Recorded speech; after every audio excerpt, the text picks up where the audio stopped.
Welcome back. This is Hope Adon right here at Hope TV, where you look and you live. Beautiful song there. That's what he does. Yes. And he will continue to do that. He changes not. Amen. He's a faithful and he's a promise keeper. Karibu sana to Amen. the second, not episode, the second segment. And we are looking at what's being reported in the dailies. My name is Timothy Shuro. And my name is Beatrice Nudi. And the top page here of the Daily Nation covers queries on tycoons' state house visits. This is interesting.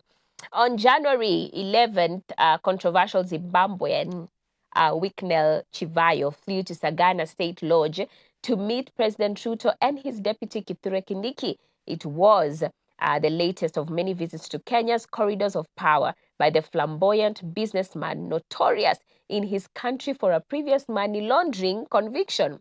Chivayo's dalliance with Kenya's top leadership has raised a lot of eyebrows. This is a story covered on pages 2 and 3, and even a picture here shows the big man, with the President William Ruto, and even giving us the background of the visits that he has made, definitely raising a lot of eyebrows. You can look at that story on page 2 and also 3. The health beat is covering planned chemical castration of sex pest stars debate. This is a story covered on page 12, and you can look at it. We also see bigwig shun UDA in Mount Kenya as Ruto hosts thousands of aspirants. This is on the politics segment that is on page 7, covered fully there. Page 10 is covering students avoid arts and languages in senior school. This is interesting. Students are avoiding arts and languages in senior school. If I was in this era, hapo ndio ningeenda because that is my passion, but now sijui siku hizi kumeendaje. But anyway, lesson no one wants. Some public institutions have enrolled only 2 or 3 learners in languages and creative arts subjects at senior school, with the low enrollment raising doubts on the viability of the classes. This is quite interesting. Many are going, I think, now for the STEM, the sciences. This is a story covered on page 10. And I think that's because of the notion and the belief that that is more lucrative in terms of business opportunities and, employment chances are higher on the STEM. I think that's the pressure that parents have put even on children, So that is being reported on the Daily Nation.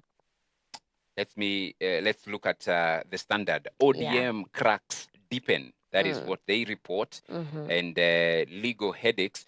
Orange Party is trying to straddle power and opposition, and the law may not let it. As quiet talks with President William Ruto's UDA gather pace, legal experts warn the party is trapped in a binding marriage to Azimio that it cannot simply wish away.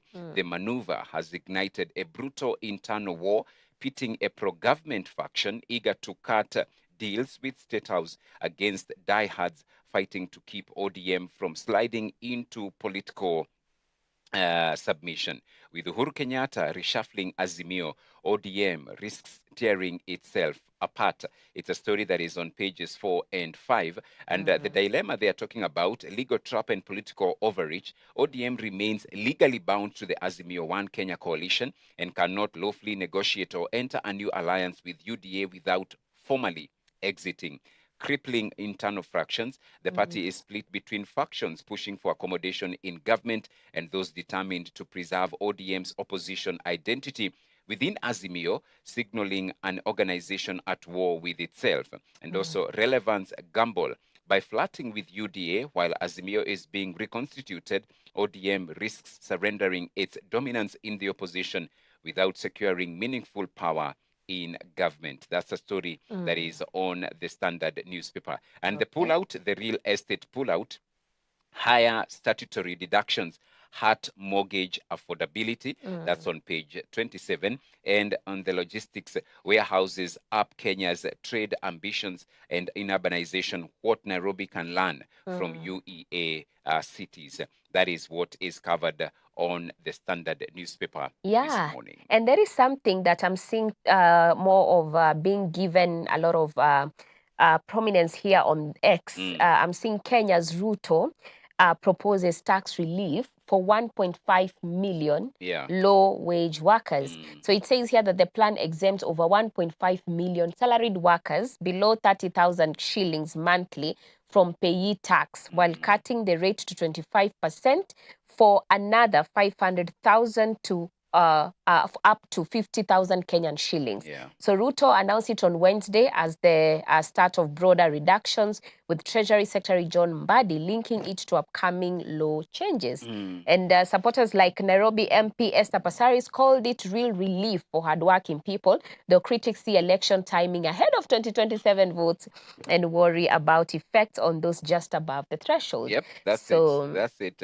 I saw it also, and that was the question. Two questions I was asking. Exactly. Isn't that sort of discrimination? Because you are capping it at 50,000. So 30,000 and below, there is a particular relief. For those now also within that to 50,000, they are also having that cut from 30 to 25%. Yes. But of course, we are happy for our brothers and sisters who fall under that category. Yeah. But I was also asking myself, wasn't that the same reason that Gen Zs went to the streets to demand, you know, in terms of taxes in June 2024? And they were shot.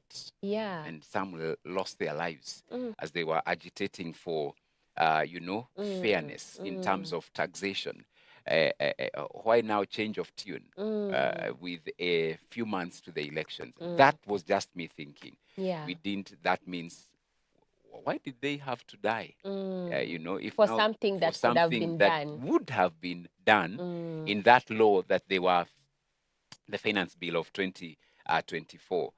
Why did we lose so many young people? Why did we also have so many still lost in terms of abductions?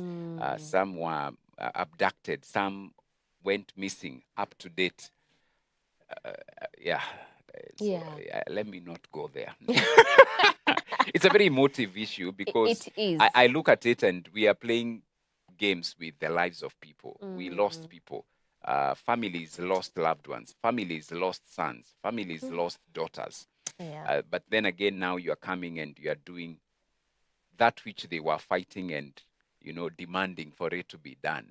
Then they should not have died. They shouldn't have died. They shouldn't have died. And then when all that was done, we have members of parliament, including one who is the majority leader in the National Assembly, coming out and saying, whatever you were fighting for in that finance bill, we passed all of it, you know, clause by clause, chapter by chapter, even after all. So you see, that's what I'm telling you. It's a lot of, you know, arrogance.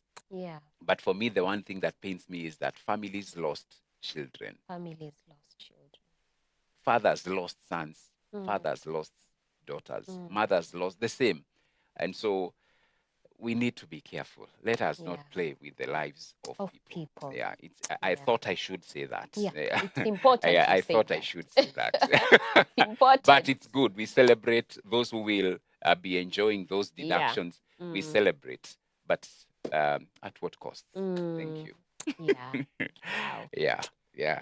Yeah, with that, we wind up the newspaper review. We wind up the newspaper review and leave you to meditate, even as we also meditate and pray. Keep praying for this nation so that systems will not work against us. That's our biggest prayer, our biggest plea. But at this moment, let's have a look at the video of the day. Right.